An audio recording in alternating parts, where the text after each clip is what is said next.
Assalamualaikum students, welcome to GH Study Spot।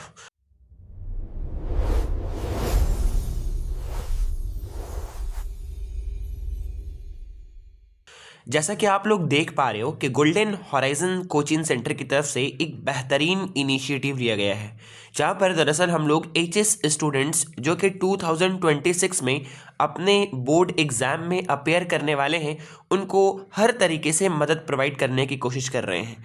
हम लोगों ने दरअसल इससे पहले वाले सेशंस के लिए भी एचएस के एग्ज़ाम्स के लिए कई सारे सजेशंस को अपलोड करा था, लेकिन आप लोग भी इस बात को अच्छे से जानते हो कि आप लोगों के लिए कोई श्योर शॉर्ट सजेशंस प्रोवाइड नहीं करा जा सकता। कोई भी टीचर अगर ये कह रहे हैं कि 100% कॉमन आएगा यहाँ से, तो बिल्कुल गलत कह रहे हैं, क्योंकि ये मुमकिन ही नहीं। काउंसिल किस तरीके से क्वेश्चन सेट करेंगे, इस बार कोई आइडिया किसी को भी नहीं है। तो इस चीज़ के लिए जो हमारे पास एक ऑथेंटिक बेस है जिसको हम लोग फॉलो कर सकते हैं, जिसे दरअसल तमाम वेस्ट बंगाल के बड़े बड़े असातिज़ा, बड़े बड़े टीचर्स ने फॉर्मुलेट करा है, वो है आपका ABTA। इन्हीं बात को ध्यान में रख करके हम लोगों ने दरअसल ABTA को दरअसल सॉल्व करने के लिए एक सीरीज़ लॉन्च करा है। ये जो आपका सीरीज़ है, इस सीरीज़ में हम लोगों ने दरअसल ABTA के तमाम क्वेश्चंस को बहुत ही डिटेल में, बारीकी के साथ इसे एक्सप्लेन करा है। हम लोगों ने दरअसल इस वीडियो में ना सिर्फ ABTA के क्वेश्चंस को डिस्कस करा है, बल्कि दरअसल क्वेश्चंस के तमाम बैकग्राउंड और पहलुओं को बहुत ही सहल और आसान भाषा में एक्सप्लेन करा है, और उस टॉपिक से किस तरीके से क्वेश्चंस और भी पूछे जा सकते हैं उसे भी हम लोगों ने दरअसल वीडियो के साथ साथ बताने की कोशिश की है। अगर उम्मीद करते हैं अगर आप इन वीडियोस को अच्छे से क्लियरली देख लेते हो और समझ लेते हो, तो आपको आपके एग्जाम में 2 मार्क्स के लिए जितने भी क्वेश्चंस होंगे, इंशाल्लाह 100% आपको इन्हीं में से कॉमन देखने को मिलेंगे। क्योंकि यहाँ पर आपको टोटल मैं 13 से 15 सेट सॉल्व करवाऊंगा, और हर सेट में आपका लगभग जो है वो 10 क्वेश्चन है। 5 है लेकिन हर एक के साथ आपका और है, तो 10 क्वेश्चन यहाँ पर हो गया। तो इस तरीके से अगर हम लोग देखें तो 130 क्वेश्चंस के आसपास हमारा यहाँ पे बन जाता है, अगर हम लोग 13 सेट को सॉल्व करते हैं तो। और फिर इससे क्वेश्चंस बाहर जाने के कोई चांसेस है ही नहीं।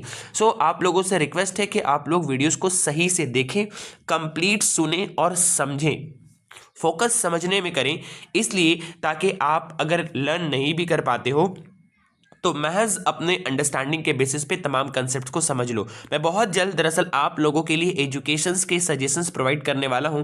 मैं जानता हूं कि सजेशंस 100% श्योर शॉट यहां पे काम नहीं करेगा, लेकिन अब इस कम टाइम में आपको कौन कौन से एरियाज में फोकस करना है, और इंशाल्लाह आप उन एरियाज पे फोकस कर कर आप लगभग 80 to 85 to 90% आंसर्स क्वेश्चंस को आप दरअसल अपने एग्जाम में कॉमन पाएंगे। वो बहुत वेल रिसर्च्ड होगा, और 2 से 3 दिन के अंदर मैं उसे प्रोवाइड करने की कोशिश कर रहा हूं। आप लोग के लिए दिन रात मेहनत की जा रही है, लेकिन इसके बावजूद भी आप लोगों के बच्चों में वीडियोस से रिगार्डिंग कोई खास रिस्पांस नहीं दिख रहा है। आप लोगों से रिक्वेस्ट है कि आप लोग वीडियोस को ज़्यादा से ज़्यादा स्टूडेंट्स तक शेयर करें। हर बच्चे अभी पैनिक है, हर बच्चों को नीड है कि उसे सही गाइडेंस प्रोवाइड करा जाए, इसीलिए दरअसल हम लोगों ने इस इनिशिएटिव को लिया।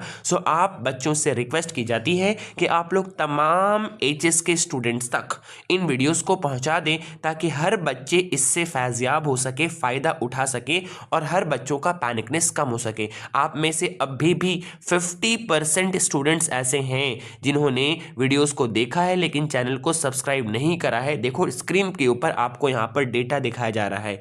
इतने तो आप लोग अपने साइड से कर ही सकते हो अपने टीचर के मेहनत को अप्रिशिएट करने के लिए। टीचर्स ने आप लोगों से कुछ भी उम्मीद नहीं करा, कुछ भी मांगा नहीं है, बल्कि आप लोगों से सिर्फ रिक्वेस्ट की जाती है कि ज़्यादा से ज़्यादा लोगों तक शेयर करें और चैनल को सब्सक्राइब कर लें। अगर आप लोग ये भी नहीं करते हो तो ये मेरे लिए बहुत अफसोस की बात हो जाएगी। ओके, नेक्स्ट हम लोग आगे बढ़ते हैं। आज दरअसल हम लोग सेट नंबर 6 को सॉल्व करेंगे। सेम प्रोसीजर को फॉलो करना है, हर क्वेश्चंस को ध्यान से सुनना और समझना है। मैं वादा करता हूं कि अगर आप लोग अच्छे से सुन और समझ लेते हो, देन एग्जाम में महज इस वीडियो के बेसिस पर, अंडरस्टैंडिंग के बेसिस पर आप आंसर्स को बनाकर लिख पाओगे। ये सारा सीरीज अभी हम लोग 2 मार्क्स के लिए चला रहे हैं, फिर हम लोग बहुत जल्द 4 मार्क्स के लिए लेकर आएंगे। आज के वीडियो में भी हम कोशिश करेंगे कि 4 से 5 सेट को कवर किया जा सके, क्योंकि आप लोगों के एग्ज़ाम के अपेयर होने में टाइम बहुत ही कम है। वीडियोस में भी थोड़ा लंबा आपको देखने को मिलेगा, लेकिन जिन बच्चों ने पेशेंस रख के वीडियो को देखना है, जो भी बच्चे दरअसल वीडियोस को पेशेंस रखकर कंप्लीट देखेंगे सुनेंगे, इंशाल्लाह से बहुत फ़ायदा होगा और वो 100% कॉमन अपने एग्ज़ाम में दरअसल यहाँ से पाएंगे। क्योंकि ये जो क्वेश्चंस है ये दरअसल मेरा खुद का बनाया हुआ नहीं, ये काउंसिल के असातिज़ा के दिए हुए क्वेश्चंस है, सो आप लोग भी इसके इंपॉर्टेंस को समझ सकते हो। नेक्स्ट हम लोग आते हैं, हम लोगों ने अपने लास्ट के 2 सेट्स में, सेट नंबर 1 सेट नंबर 2 में हम लोगों ने 1 से लेकर 5 तक के कंप्लीट सॉल्व कर लिया। आज हम लोग दरअसल सेट नंबर 6 को सॉल्व करेंगे। सेट नंबर 6 जो कि आपका फिर से 2 मार्क्स का क्वेश्चन है। पहला क्वेश्चन आपके स्क्रीन के ऊपर ये रहा, right the main statement of idealism in the study of the international relations. आप लोगों ने अगर पढ़ा होगा तो यहाँ पर आपको मेजरली 4 थॉट आपको यहाँ पर देखने को मिलेंगे आपके सिलेबस के अकॉर्डिंगली। पहला जो आपका आता है जिसे हम लोग आइडियलिज्म कहते हैं, दूसरा जिसे हम लोग रियलिज्म कहते हैं, तीसरा जिसे हम लोग बिहेवियरलिज्म कहते हैं, और फिर जिसे हम लोग मार्क्सिज्म के नाम से जानते हैं, या पोस्ट बिहेवियरलिज्म बोलते हैं। और मार्क्सिज्म दरअसल हमारे सिलेबस में एक नया फलसफा के तौर पे से शामिल किया गया है अलग से, उसे भी हम लोग आईआर के अप्रोच में पढ़ेंगे। अगर हमारे न्यू सिलेबस के पैटर्न की बात की जाए तो हम लोग को यहाँ पर टोटल 4 फिलॉसफीज देखने को मिलते हैं, जैसे आइडियलिज्म, रियलिज्म और मार्क्सिज्म हम लोग यहाँ पे कह रहे हैं। सो हम लोग दरअसल इस आइडियलिज्म को आईआर के पर्सपेक्टिव से क्या है, कैसा है, दरअसल इसके बारे यहाँ पर आपको बताई गई है। इनका मेन स्टेटमेंट क्या है आईआर को लेकर के, इसे आपको यहाँ पे आपको समझाया गया है। सो देखिए यहाँ पे आंसर लिखा गया है, the main point of the idealism in the international relations is the relations among the states should be based on the morality, international law, cooperations and peace. Idealists believe that war is not inevitable and that international organizations, mutual understanding and diplomacy can help to establish lasting world peace. Basically अगर बोला जाए तो ये जो आप देख पा रहे हो ये आइडियलिज्म का थॉट है। ये आइडियलिज्म दरअसल इंटरनेशनल रिलेशंस का वो पर्सपेक्टिव है, वो व्यू है जो हमें बताता है कि नेशंस के बीच के रिलेशंस दरअसल जो है वो मोरालिटी के बेसिस पर, इंटरनेशनल लॉ के बेसिस पर, कोऑपरेशंस के बेसिस पर एंड पीस के बेसिस पर होना चाहिए। यानी ये एक तरीके से आइडियलिस्ट होकर बात कर रहा है। आज के दौर में अगर हम लोग देखें तो आज के दौर में नेशंस के बीच इन बेसिस पर रिलेशंस को एस्टैब्लिश नहीं करा जाता। इन बेसिस पर रिलेशन इंसानों के बीच होते हैं, मोरालिटी के बेसिस पर, जज्बात के बेसिस पर, एहसासात के बेसिस पर, फीलिंग्स के बेसिस पर।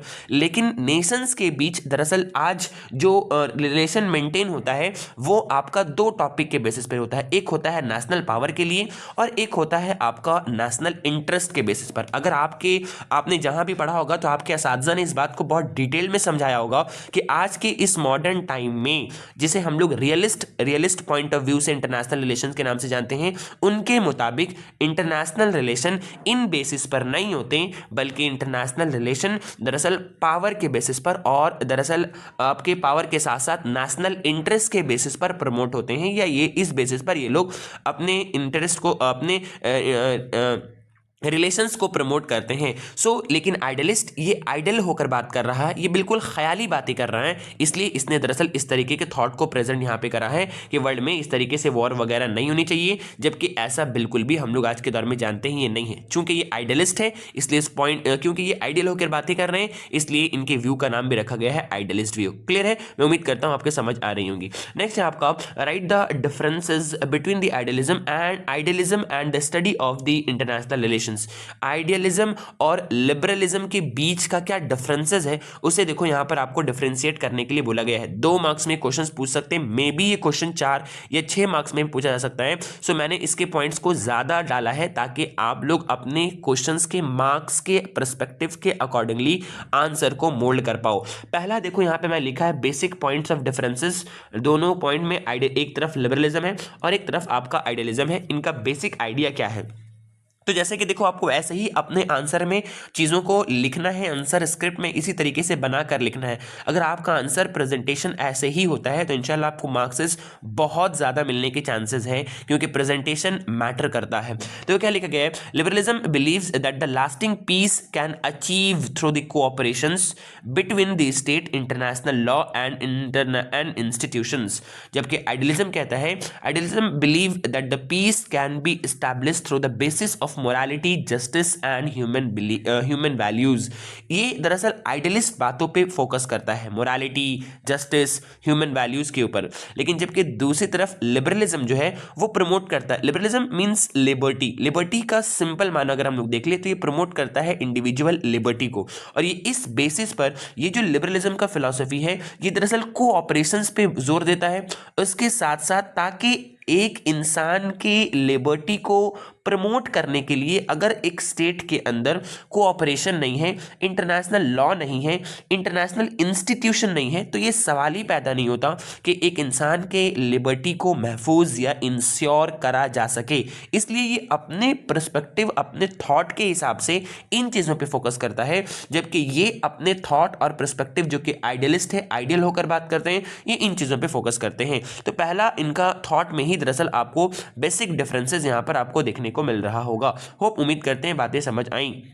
नेक्स्ट क्या है आपका, व्यू ऑफ स्टेट्स। इन दोनों का अलग अलग व्यू है। क्या बोलते हैं, पहले आइडियलिस्ट का क्या मानना है, लिबरलिज्म का क्या मानना है स्टेट के regarding, the state considers both the national interest and cooperations with the states. यहां पर देखो, यहां पर ये लोग लिबरल है, लिबरल मतलब ये लोग दोनों पॉइंट ऑफ व्यू को कंसिडर कर रहे हैं। पहला, इंडिविजुअल के लिबर्टी के लिए जिन जिन कंडीशंस को श्योर करना है, और दूसरा ये लोग रियलिस्ट पॉइंट ऑफ व्यू को, जो कि इंटरनेशनल पावर है या इंटरनेशनल नेशनल इंटरेस्ट है, इसको भी ये लोग प्रमोट कर रहे हैं।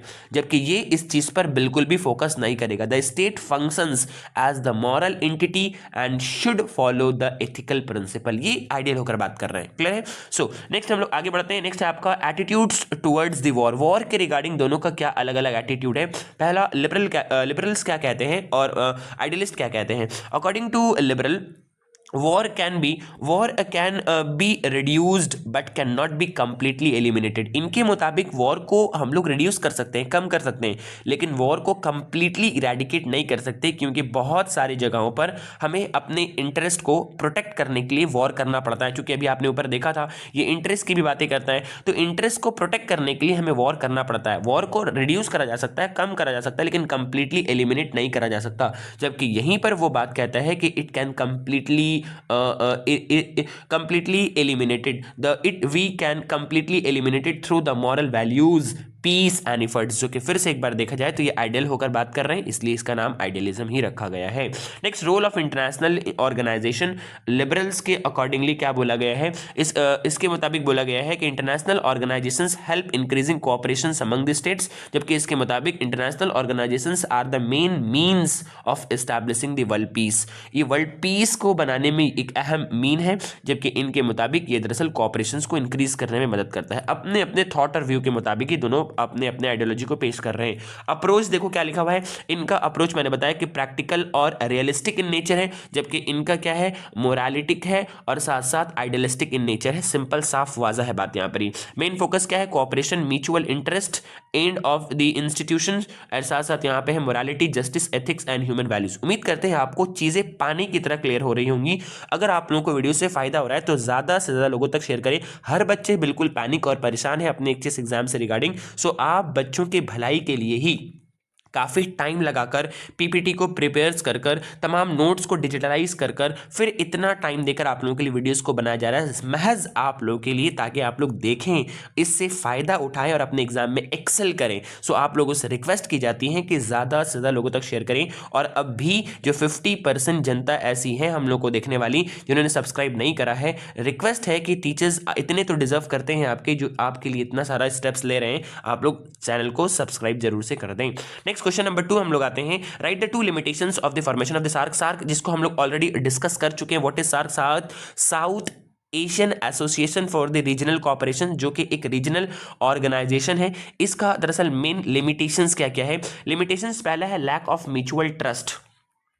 म्यूचुअल ट्रस्ट, यहाँ पर आपको नीचे कमेंट में मुझे आंसर बताना है, सार्क के कितने कंट्रीज है। चलो मैं आपको इसका एक ट्रिक बताता हूँ, सार्क के मेंबर कंट्रीज के नेम याद करने का एक ट्रिक है, वो ट्रिक आप लोग ध्यान से समझ लें।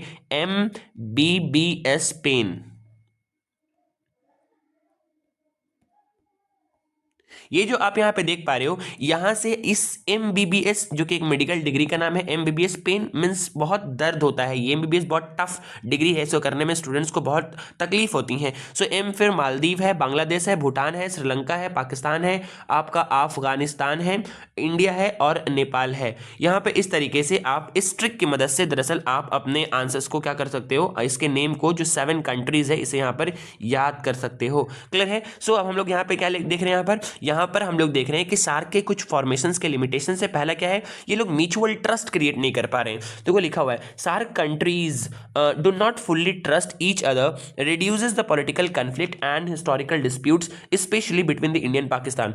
जैसा कि मैंने अभी आपको दिखाया था कि इंडिया और पाकिस्तान इसके 2 मेंबर है, एक्टिव मेंबर है, और ये दोनों मेंबर दरअसल सार्क के मेंबर होने के बावजूद भी आपस में म्यूचुअल ट्रस्ट को दरअसल बिल्ड नहीं कर पा रहे। आप देखोगे तो इंडिया और पाकिस्तान के दरमियान कई सारे वॉर्स अक्सर व बेशतर हम लोग को देखने को मिलते रहते हैं, जैसे 1947 में आपको देखने को मिला होगा, इसके साथ साथ 1965 में आपने देखा था, 1965 में देखा था, इसके बाद आपने दरअसल देखा होगा जिसे हम लोग बांग्लादेश के टाइम में 1971 में आपने देखा होगा, इसके बाद 1999 में आपने देखा होगा कारगिल वॉर, इसके बाद हम लोग अभी अभी करंटली देखा था कि इंडिया ने ऑपरेशन सिंदूर लॉन्च करा था दरअसल टेररिस्ट एक्टिविटीज़ के खिलाफ पाकिस्तान के। सो इनके बीच का जो रिलेशन है वो अभी भी इस प्लेटफॉर्म को इन लोगों ने सही तरीके से इस्तेमाल नहीं कराया, म्यूचुअल ट्रस्ट इनके बीच बिल्ड नहीं हो पा रहा है। तो ये पहला लिमिटेशन है कि ये एक ऑर्गेनाइजेशन होने के बावजूद भी अपने मकसद पे कामयाब नहीं हो पा रहा है। दूसरा क्या है, वीक ट्रेड कनेक्टिविटी। साफ्ता आपने पढ़ा होगा, साफ्ता का फुल फॉर्म दरअसल आपको कमेंट बॉक्स में डालना है, एग्जाम में पूछे जाते हैं साफ्ता के फुल फॉर्म, आपको यहाँ डालना है कमेंट बॉक्स में। तमाम बच्चे, बहुत सारे बच्चों ने अल्हम्दुलिल्लाह आंसर करा भी था लास्ट क्लास के, लेकिन बहुत सारे बच्चों ने नहीं करा था। सो आप लोगों से रिक्वेस्ट है कि एक्टिव पार्टिसिपेशन करें, अब टाइम बिल्कुल कम बचा है, ज़्यादा से ज़्यादा आप लोगों को समझने में और पढ़ने में फोकस करना है। सो साफ्ता के बारे में देखो क्या बताया गया, among the trade SAARC countries it very low. SAFTA ने दरअसल स्टेप तो लिया था शार्क कंट्रीज के बीच दरअसल ट्रेड को प्रमोट करने का, लेकिन इसके बावजूद भी इसका इफेक्टिवनेस बहुत कम है। ये इसका हम लोग का दूसरा आपका वीकनेसेस समझ आया, लिमिटेशन समझ आया। इसी को उर्दू में भी यहाँ प्रोवाइड करा गया है, आप लोग चाहे तो इसको देख सकते हैं। नेक्स्ट हम लोग आगे की तरफ बढ़ते हैं। इसी के और में देखो लिखा गया है, how did the European Union help in maintaining the peace in Europe after the world war two. World war two के बाद यूरोपियन यूनियन का क्या रोल रहा है वर्ल्ड के पीस को मेंटेन करने के लिए। पहला, जैसा कि मैंने आपको बताया था, इनका मकसद, जितने भी रीजनल ऑर्गेनाइजेशन है सबका मकसद लगभग एक है, इकोनॉमिक कोऑपरेशंस और cooperations among the rival countries. ये ऑलरेडी मैंने आपको एक्सप्लेन करा था। सो उम्मीद करते हैं कि आप लोगों ने वीडियोस को देखा होगा तो आपको ये बातें ऑलरेडी समझ आ गई होंगी। उन्हीं का उर्दू वर्जन भी यहाँ पर प्रोवाइड करा गया है। नेक्स्ट आते हैं हम लोग PIL, पब्लिक इंटरेस्ट लिटिगेशंस क्या है। इसको हम लोगों ने पहले वीडियो और दूसरे वीडियो में बहुत अच्छे से एक्सप्लेन करा है, इसको आप लोग जाकर देख लेंगे, डॉक्टर कृष्णा अय्यर और जस्टिस PN भगवती के बारे में, और इसको मैंने एक्सप्लेन अच्छे से कर दिया है। सो टाइम वेस्ट ना करते हुए हम लोग आगे बढ़ते हैं। आगे बढ़ने के बाद दरअसल हम लोग देखते हैं टाइम को बिना वेस्ट करे हुए, चूंकि इसे हम लोग ऑलरेडी एक्सप्लेन कर चुके हैं। अब आगे बढ़ते हैं। आप देख पा रहे हो, आपको ये प्रूफ पेश किया जा रहा है कि किस तरीके से क्वेश्चंस का रिपीटेशन ABTA में मिल रहा है, जो इस बात को साबित करता है कि आपके एग्जाम में क्वेश्चन इससे बाहर बिल्कुल नहीं जा सकते।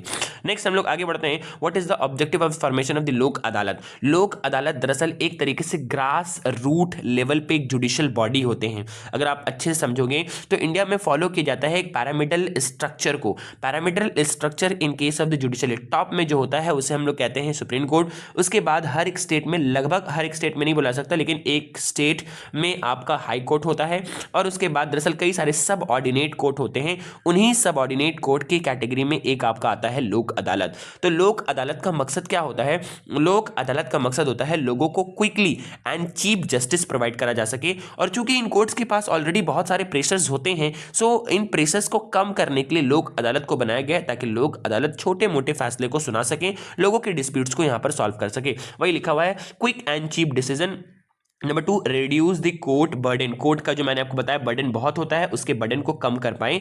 उम्मीद है आपको बातें अच्छे से समझ आ रही होंगी और वीडियो से काफ़ी फायदा भी उठा रहे होंगे।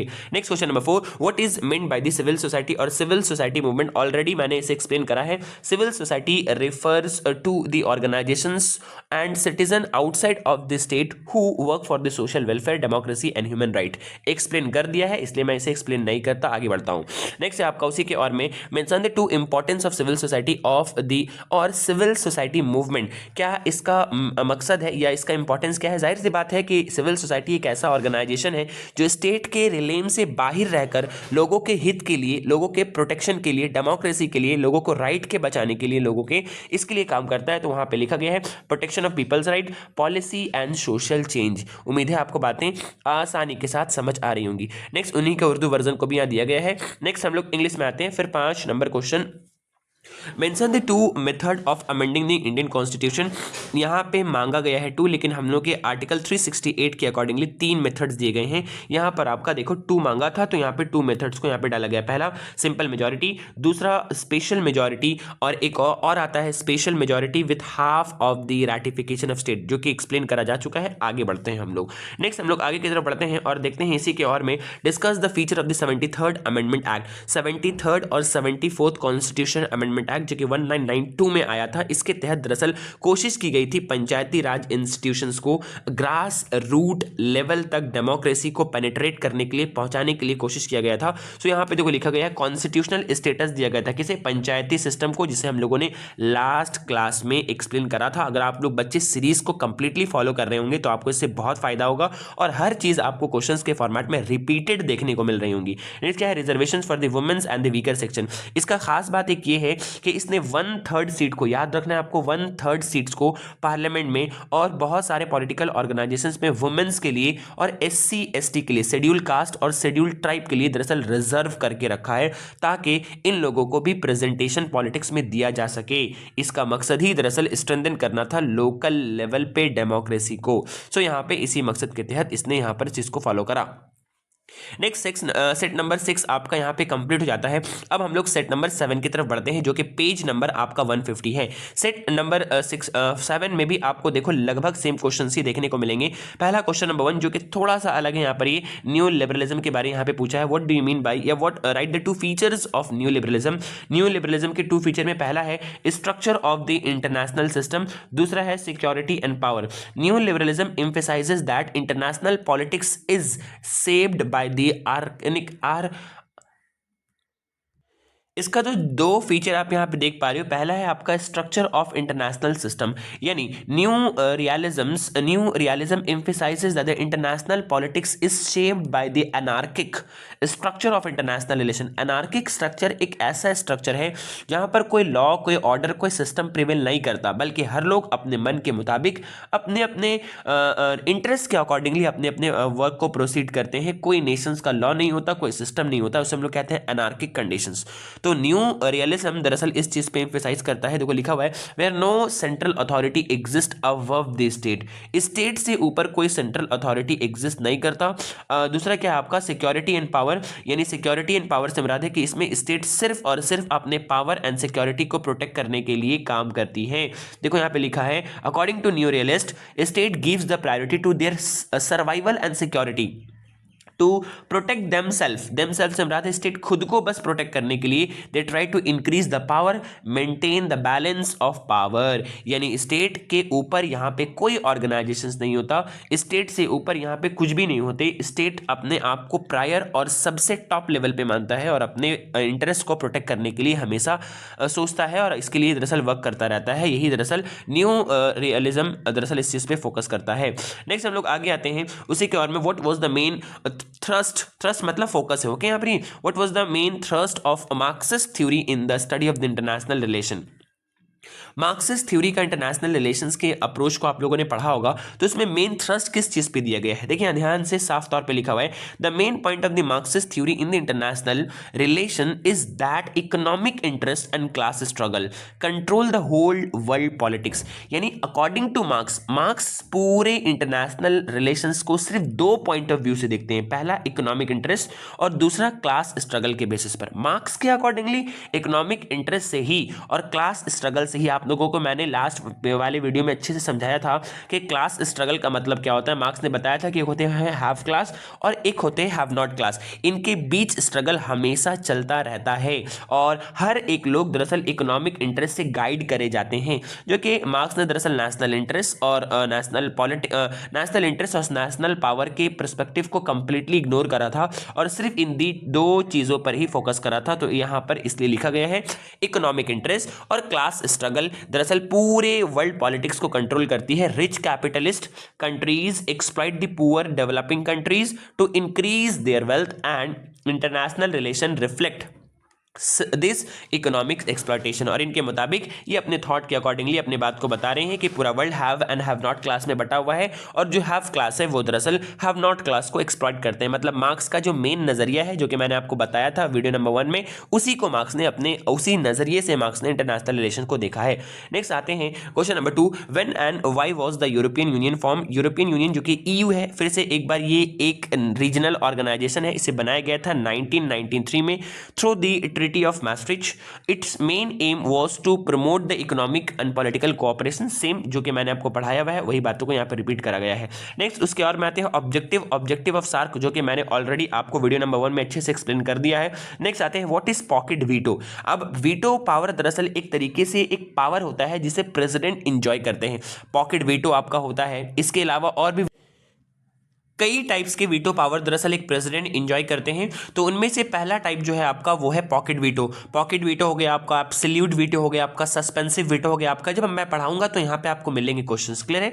तो यहाँ क्या लिखा हुआ है, pocket veto occurs when the president neither science nor reject the bill. मतलब पॉकेट में रख लेना, एक भाषा में बोला जाए तो ना ही प्रेसिडेंट उस बिल पे, आप लोगों ने पढ़ा होगा किसी भी बिल को पास करने का एक प्रोसीजर होता है, पहले वो लोकसभा में जाता है, फिर वो राज्यसभा में जाता है, फिर वो आखिरकार जब दोनों से पास हो जाता है तो प्रेसिडेंट के पास जाता है असेंट करने के लिए, सिग्नेचर करने के लिए। और जब प्रेसिडेंट उसे अपने पास रख ले, ना साइन करे और ना ही उसे रिजेक्ट करे, तो ऐसे सूरत हाल को pass by the parliament and keeps pending without taking any actions for the long time, जिसको हम लोग क्या कहते हैं, पॉकेट वीटो कहते हैं। और ऐसा एग्जाम्पल देखो लिखा हुआ है इन 1986 में प्रेसिडेंट जिनाई,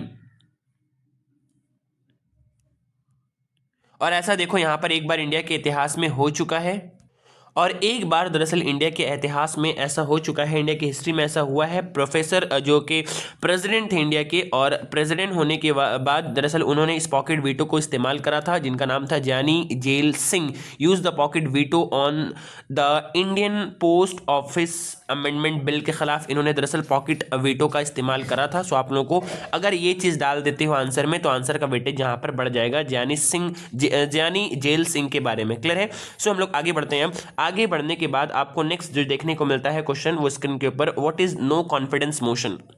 आप लोगों ने जाना होगा कि पार्लियामेंट जो होता है, जिसे हम लोग कहते हैं लोकसभा, इस लोकसभा के अंदर दरअसल हम लोग जानते हैं कि जो लीडर पार्टी होते हैं उनका सरकार होता है, उसके साथ साथ कुछ अपोजिशंस के भी लोग होते हैं। अपोजिशंस जो कि लीडर्स या मिनिस्ट्रीज से सवाल करते हैं और मिनिस्ट्रीज को तसफ़ी बख्श यानी सेटिस्फैक्ट्री आंसर देना पड़ता है किसी भी चीज़ से रिगार्डिंग, कि आपने कहाँ पे अपना बजट खर्च किया, या कहाँ पे आपको ये जो फंड अलॉट करा गया था आपने कहाँ पे खर्च किया। अगर ये रेल मंत्री से सवाल किया जा सकता है कि रेल में इतने एक्सीडेंट्स क्यों हो रहे हैं, आप इस पे कैसे वर्क कर रहे हो, और उनको तसफ़ी बख्श जवाब देना लाजमी है। अगर वो सेटिस्फैक्ट्री आंसर नहीं देते हैं तो ऐसे सूरत हाल में पार्लियामेंट में नो कॉन्फिडेंस मोशन पास हो जाएंगी और सरकार डिसॉल्व हो जाएंगी, गिर जाएंगी, फॉल कर जाएंगी। वही देखो लिखा हुआ है, a no confidence motions is a proposal moved in the Lok Sabha by the members of the parliament expressing their lack of confidence in the government. If pass the council of minister must resign. तो इनको resign करना पड़ेगा, clear है? आपको समझ आ रही होंगी बातें और आपको समझ आ रहा हो कितनी आसानी के साथ यहाँ टॉपिक को एक्सप्लेन करा जा रहा है। Next, who led the Narmada Bachao movement already explain कर दिया मैंने इसे। Next, when and where did the Chipko movement start, कब और कहाँ हुआ था, इसको भी मैंने डिटेल में ऑलरेडी एक्सप्लेन करा हुआ है। नेक्स्ट है, what are the 3 levels of the Panchayati Raj institutions. Panchayati Raj institutions के बारे यहाँ पे मैंने आपको ऑलरेडी बताया था कि दरअसल 73 और 74th कॉन्स्टिट्यूशन अमेंडमेंट एक्ट 1992 के अकॉर्डिंगली आया था। इसके तहत दरअसल 3 टियर सिस्टम को लाया गया था। पहला जिसे हम लोग ग्राम पंचायत कहते हैं, दूसरा जिसे हम लोग पंचायत समिति कहते हैं, और तीसरा जिसे हम लोग जिला परिषद कहते हैं। ये आपका विलेज लेवल पे होता है, मतलब सबसे छोटे लेवल पे, उसके ऊपर ब्लॉक लेवल पे होता है ये वाला, और उसके ऊपर ये वाला आपको जो देखने को मिलता है जिला परिषद, जिसे हम लोग डिस्ट्रिक्ट लेवल पे कहते हैं। आपको ये बताना है कि ग्राम पंचायत को जो लेजिस्लेटिव बॉडी है इसको प्रिसाइड कौन करते हैं, पंचायत समिति को प्रिसाइड कौन करते हैं, जिला परिषद को प्रिसाइड कौन करते हैं।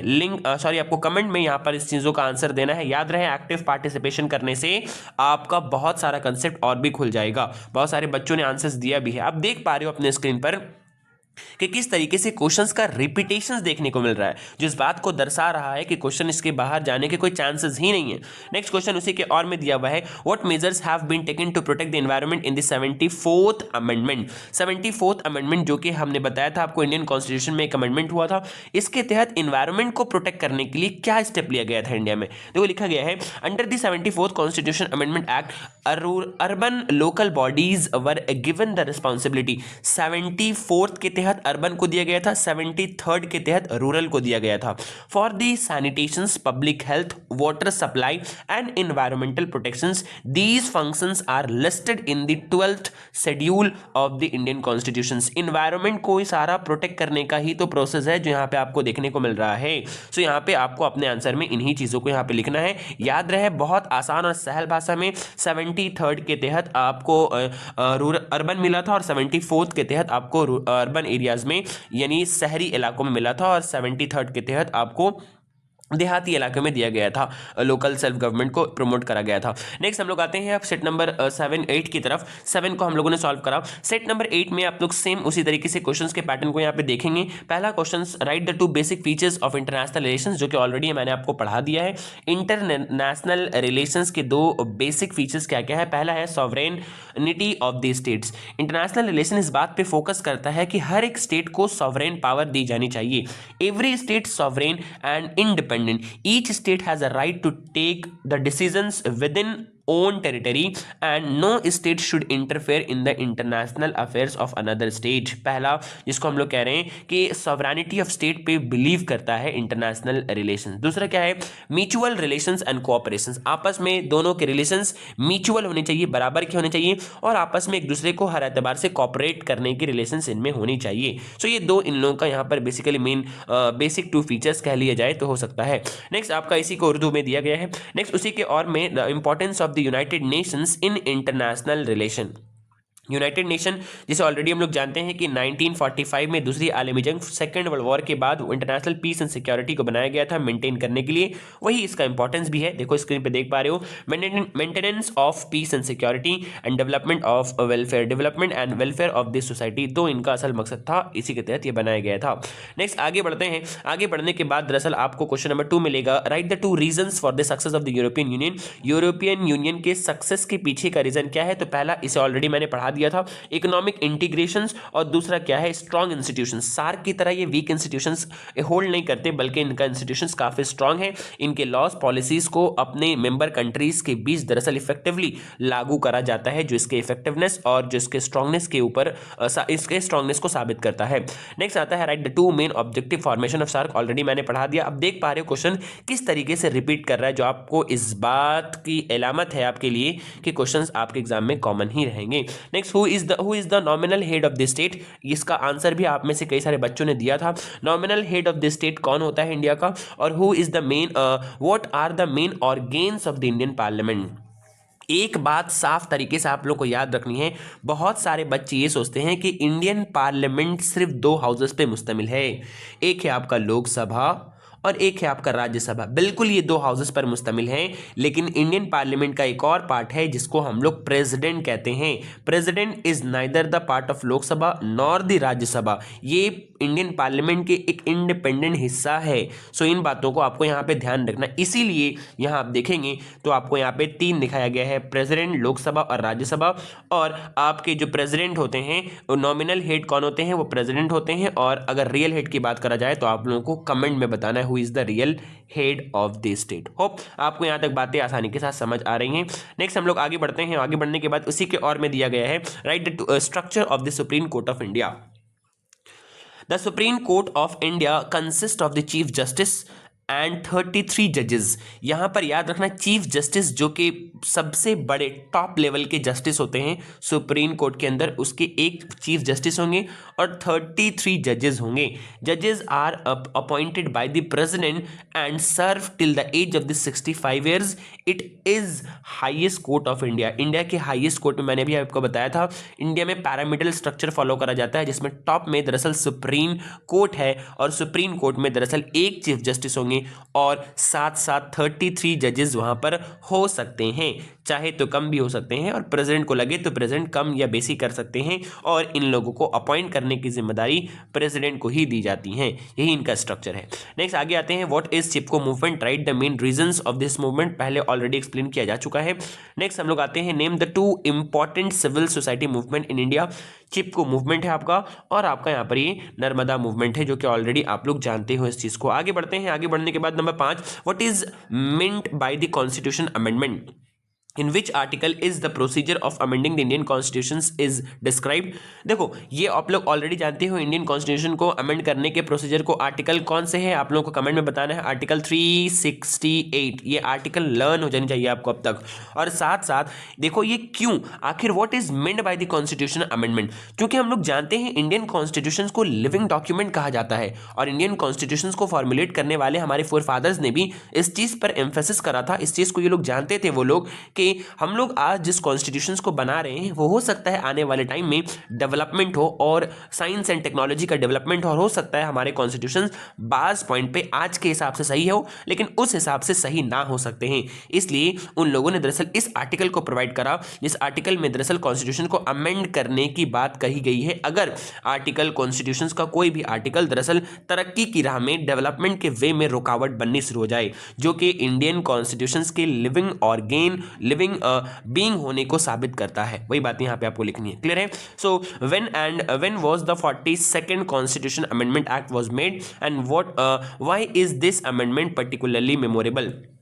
क्यों हुआ था, याद रखना इसमें आपको यहाँ पे 3 वर्ड शामिल किया गया था, secular, socialist secular and introduce किया गया था फंडामेंटल ड्यूटीज को, और ये आपका हुआ था 1976 में, 42nd कॉन्स्टिट्यूशन अमेंडमेंट एक्ट 1976। बस यहाँ पे आपको यही याद रखना है। और इसे हम लोग एक और खास बात याद रखना, इसे हम लोग मिनी कॉन्स्टिट्यूशंस के नाम से भी जानते हैं, क्योंकि बहुत सारा जो 2-3 इंपॉर्टेंट टॉपिक्स देख रहे हो उसे शामिल करा गया था। बहुत इंपॉर्टेंट है मिनी कॉन्स्टिट्यूशंस, याद रखिएगा इसे। क्लियर? सो आगे बढ़ते हैं। आगे बढ़ने के बाद आपका सेट 9 आ जाता है। सेट 9 में आप लोग 1 पेज नंबर AC 130 में देख पा रहे होंगे। अब देखो यहाँ पे भी कुछ क्वेश्चंस आपको यहाँ पे डिस्क्राइब करे गए हैं। पहला question, what is meant bye international relation, जो कि ऑलरेडी मैंने आप लोगों को एक्सप्लेन कर दिया है। आगे बढ़ते हैं। आगे बढ़ने के बाद आपको क्वेश्चन नंबर उसी के और में मिलेंगे 2 और में, who wrote the book politics among the nations. Hans Morgenthau नामी शख्स ने, ये न्यू क्वेश्चंस, हेंस मॉर्गेंतो नामी शख्स ने पॉलिटिक्स अमंग नेशंस बुक को लिखा था और इसे पब्लिश किया गया था in the year of the 1948 में, याद रखनी है आपको। आगे बढ़ते हैं। उसके बाद हम लोग देखते हैं, through which treaty did the European union, अभी आप लोग पढ़ कर आए, ट्रीटी ऑफ मैस्ट्रिच, जो कि आपका साइन करा गया था 1993 में। होप आपको बातें आसानी के साथ समझ आ रही है, क्वेश्चन का रिपीटेशन आपको साबित किया जा रहा है। नेक्स्ट आपका आता है, व्हाट इज साफ्ता। मैंने बताया था कि आप लोग कमेंट बॉक्स में बताओगे। साफ्ता जिसे हम लोग स्टैंड करते हैं south Asian free trade area, जो कि दरअसल सार्क के द्वारा लिया गया एक इनिशिएटिव था अपने मेंबर कंट्रीज के बीच प्रमोट करने के लिए ट्रेड वगैरह के सिस्टम को। सो यहाँ पे बताया गया है, इसे साइन करा गया, देखो लिखा हुआ साइन किया गया था 2004 में, और ये फोर्स में आया था, केम इनटू फोर्स 2006 में। उम्मीद है बातें समझ आ रही हैं। What is impeachment. इम्पीचमेंट क्या होता है? इम्पीचमेंट दरअसल एक तरह का प्रोसीजर है। Impeachment is a constitutional process of removing the president को रिमूव करने के प्रोसेस को हम लोग इम्पीचमेंट कहते हैं। India from the office for violating the constitutions, जिसे मेंशन करा गया है आर्टिकल 61 में। आपको ये बातें यहाँ पे मेंशन जरूर से करनी है, जो आपके आंसर्स को दूसरों के मुकाबलतन अलग बनाएंगी और आपको मार्क्स स्कोर करने के चांसेस लॉन्ग में एग्जामिनर आपको मार्क्स ज़्यादा देंगे, क्योंकि आपने अच्छे से आंसर को प्रेजेंट करा है। क्लियर। अब आगे बढ़ते हैं। आगे बढ़ने के बाद लेकिन इसमें कौन सा मेजॉरिटी लगता है सर? मेजॉरिटी अभी आपको याद रखना है, the president can removed by the special majority of both the house of the parliament. Lok Sabha और राज्यसभा दोनों का स्पेशल मेजॉरिटी यानी 2/3 मेजॉरिटी का रिक्वायरमेंट है, जो कि बहुत टफ है, बहुत मुश्किल है इस तरीके से मेजॉरिटी को जमा कर पाना। इसीलिए ये आर्टिकल 61 में अलग से मेजॉरिटी को डाला गया है, जिसे प्रेसिडेंट को रिमूव करने के लिए इस्तेमाल करा जाता है। नेक्स्ट उसी के और में, why the supreme court of India is called the guardian of the democracy. क्यों? क्योंकि सुप्रीम कोर्ट ऑफ इंडिया एक ऐसा बॉडी है ना, जो कि इंडिया के जुडिशियल लेवल का सबसे टॉप बॉडी है, और ये दरअसल हर एक चीज को कंट्रोल करता है। अगर पार्लियामेंट ने कोई लॉ बनाया और वो लॉ दरअसल इंडिया के कॉन्स्टिट्यूशंस के बेसिक डॉक्ट्राइन को वायलेट करता है, अगर आप लोगों ने पढ़ा होगा तो केशव नंद भारती केस में इंडिया ने बताया, सुप्रीम कोर्ट ने बताया था कि parliament can make the laws but it can not violate the basic structure of the Indian constitutions. और उसी के तहत देखो यहाँ पे आपको बताया गया है कि the supreme court is called the guardian of the democracy because it protects the fundamental rights under article 32 and it can declare the unconstitutional law invalid through the judicial review. पहला पॉइंट जो कि मैंने आपको बताया कि अगर वो किसी भी लॉ को, जो लॉ कॉन्स्टिट्यूशंस के किसी भी रूल को वायलेट कर रहा है और पार्लियामेंट के द्वारा बनाया गया है, उसे नल एंड वॉइड कर सकता है। और दूसरा, वो तमाम इंडियन सिटीजन्स के फंडामेंटल राइट को प्रोटेक्ट करता है आर्टिकल 32 के तहत। होप यहां तक बातें क्लियर हैं। Next question number 4, what is civil society? Who first use the term civil society? Already explain करा जा चुका है, नाम बस याद रखना आपको, हेगल ने सबसे पहले इसे इस्तेमाल करा था। Next, what is the purpose of the Chipko movement? Chipko movement के पर्पस क्या क्या थे? To stop the deforestation and protect the forest. Next, to protect the rights and livelihoods of the local peoples, जो कि उन्हें वहां से रिप्लेस करा जा रहा था और प्रॉपर रिहैबिलिटेशन उन लोगों को प्रोवाइड नहीं करा जा रहा था। इन चीजों को इंश्योर करना ही दरअसल इसका असल मकसद था। Next question number 5, what is meant by the local self government? मैंने बताया था अभी अभी आपको कि लोकल सेल्फ गवर्नमेंट दरअसल एक तरीके से एक इनिशिएटिव था, जिसका मकसद था दरअसल डेमोक्रेसी को ग्रास रूट लेवल तक स्ट्रेंथन करना। देखो लिखा है, local autonomy means the system where the local elected bodies manage their own development and administration.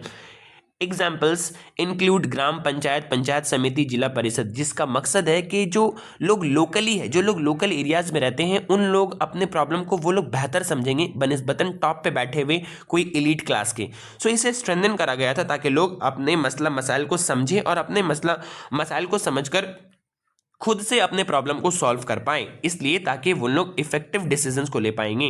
Next, who is mayor? Mayor कौन होते हैं? देखो यहाँ लिखा हुआ है, मैंने आपको बताया था KMC कोलकाता म्युनिसिपल कॉर्पोरेशन में भी आपको एक मेयर देखने को मिलेंगे। मेयर कौन होते हैं?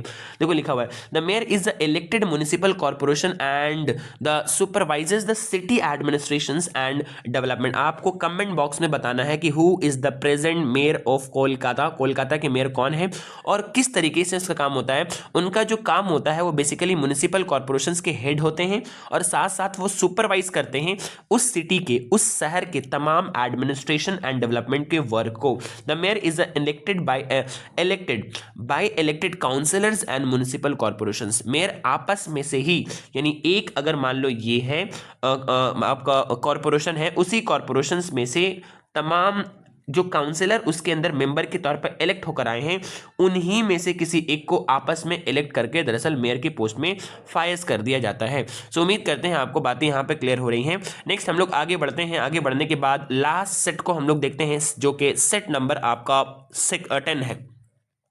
सेट नंबर 10 में देखो यहाँ पे बताया गया है, who wrote the book politics among the nation. Same question यहाँ पे अभी आया था हेंस मॉर्गेंथो, जिसको हम लोगों ने बता दिया है। क्वेश्चन का रिपीटेशन आपकी आंखों के सामने है। Next, how does Marxist view on international relations. मैंने अभी अभी आपको एक्सप्लेन करा है इस टॉपिक को। Next, what is the European union, how many members does it have present. At present कितने मेंबर है इसके? तो यूरोपियन यूनियन क्या है, ऑलरेडी मैंने आपको बता दिया, एट प्रेजेंट 27 मेंबर है। ये बातें आपको यहाँ पे याद रखनी है। क्लियर है। नेक्स्ट आगे बढ़ते हैं। आगे बढ़ने के बाद, when shark was established, what is the full form. Already मैंने आप लोगों को फर्स्ट वीडियो में अच्छे से एक्सप्लेन करा था, इसको यहाँ पे लिखा गया है। Next, who elect the president of India. कौन इलेक्ट करता है, इसको भी हम लोग डिटेल में डिस्कस कर चुके हैं।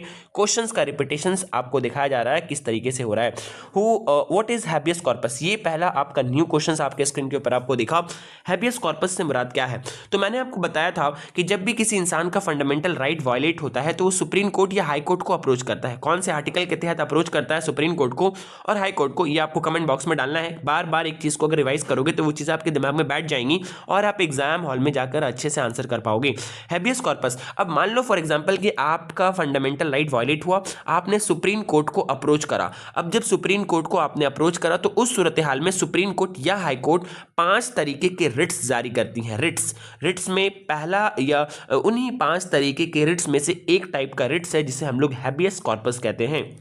देखो लिखा हुआ है, habeas corpus is a legal writ issued by the court.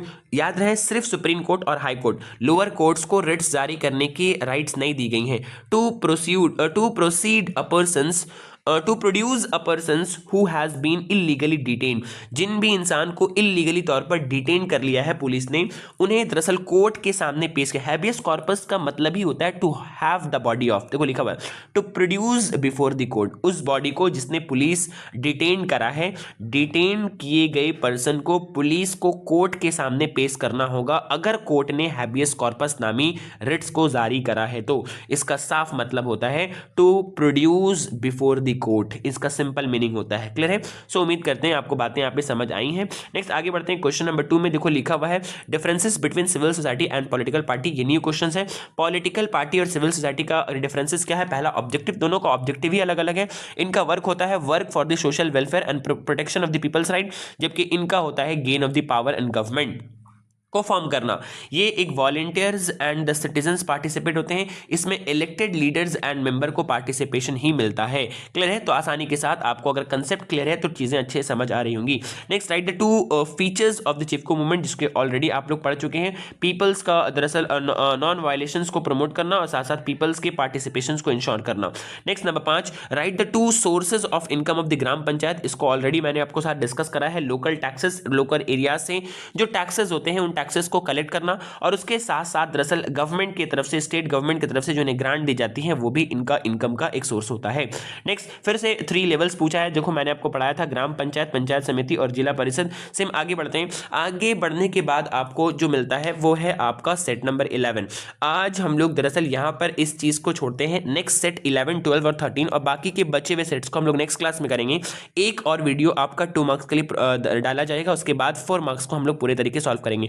बहुत जल्द आप लोगों के लिए एजुकेशंस का सजेशंस को हम लोग प्रोवाइड करने की कोशिश कर रहे हैं। अगर आप लोग उसे चाहते हो तो ज़्यादा से ज़्यादा कमेंट बॉक्स में आप लोग कमेंट करना, वीडियोस को शेयर करना बिल्कुल ना भूलना। अगर पॉजिटिव रिस्पांस मिलता है तो बहुत कुछ तेज़ी के साथ आप लोगों के लिए स्टेप्स लिया जाएगा। सो उम्मीद है कि आपको तमाम बातें क्लियरली और आसानी के साथ समझ आ गई हैं। आज के लिए इतना ही, फिर हम लोग मिलते हैं नेक्स्ट वीडियो में। तब तक के लिए थैंक्स फॉर वॉचिंग।